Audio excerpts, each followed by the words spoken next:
how to reset Safari browser on iPhone.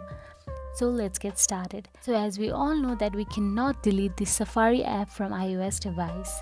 So in order to reset it, you can simply go to the settings app available in your iPhone. So now inside settings, scroll down and tap on the Safari.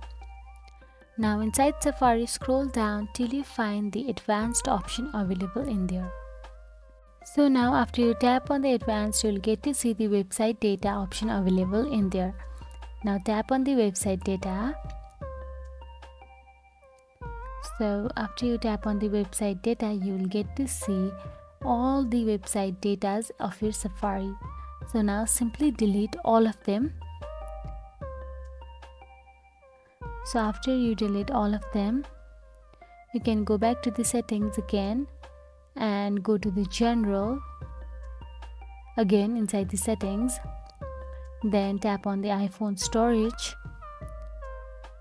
and then scroll down and tap on the Safari app. So now in Safari you can again go to the website data and delete the website data if it is still available there.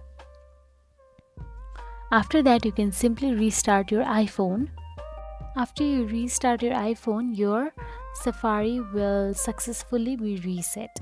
So that is it guys. If you found this video helpful, please like, share and subscribe our channel, and thank you for watching.